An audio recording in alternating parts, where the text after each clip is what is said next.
ఇక బడ్జెట్ ప్రతిపాదనలకు సంబంధించి మరిన్ని అప్డేట్స్ సెక్రటేరియట్ నుంచి శ్రీనివాస్ అందిస్తారు. Srinivas, good morning.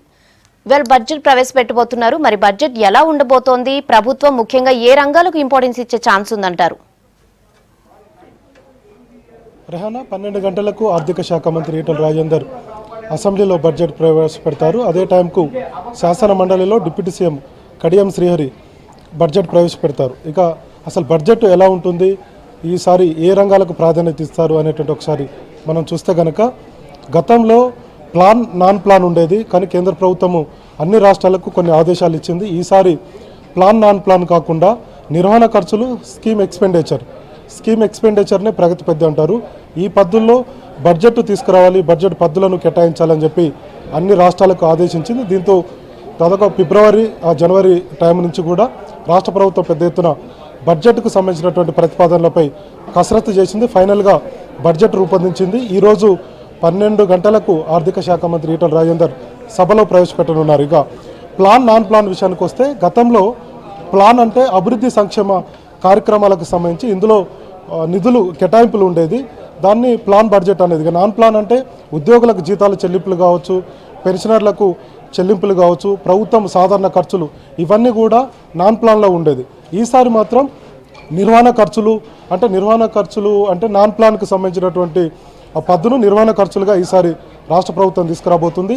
ఈ నిర్వహణ ఖర్చుల్లో జీతాల చెల్లింపులు, పెన్షనర్లు, తర్వాత మిగతా ఖర్చులన్నీ కూడా నిర్వహణ ఖర్చుల్లో ఉంటాయి. లోన్ల చెల్లింపులు కావచ్చు, తర్వాత గ్యారంటీలు కావచ్చు, తర్వాత ఇతర చెల్లింపులన్నీ కూడా నిర్వహణ ఖర్చులో ఉంటాయి.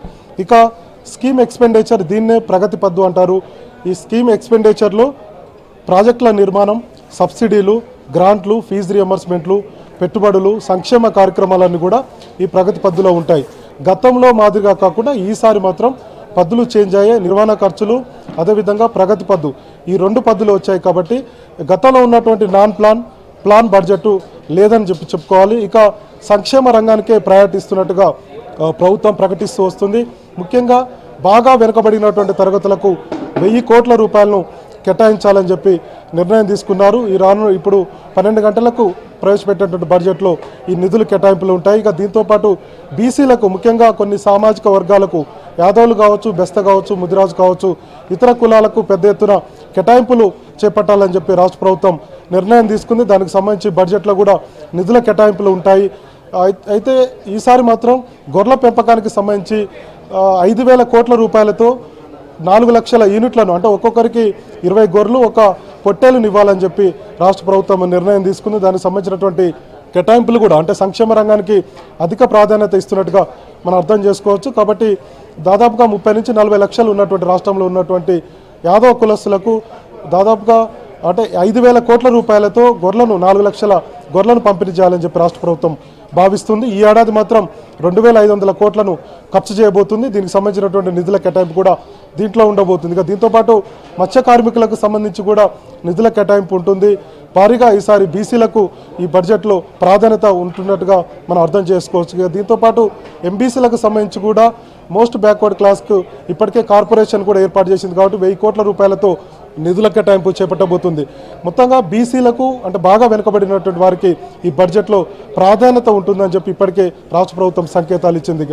దీంతోపాటు మిగతా అంశాల విషయానికి వస్తే డబల్ బెడ్రూమ్ కోసం 2.5 సంవత్సరాల నుంచి కూడా ప్రజలంతా కూడా ఎదురు చూస్తున్నారు. డబల్ బెడ్రూమ్ ఎప్పుడు ప్రభుత్వం కట్టిస్తున్నటువంటి ఎదురు చూస్తున్నారు. కాబట్టి ఈసారి 2 లక్షల ఇళ్లను నిర్మాణం చేపట్టాలని చెప్పి ప్రభుత్వం నిర్ణయం తీసుకుంది. జిహెచ్ఎంసీ పరిధిలో 1,00,000 ఇండ్లు, అదేవిధంగా మిగతా నియోజకవర్గాల్లో కూడా 1,00,000 ఇండ్లు నిర్మించాలని చెప్పి ప్రభుత్వం నిర్ణయం తీసుకుంది. కాబట్టి ఈసారి కేటాయింపులు ఉంటాయి.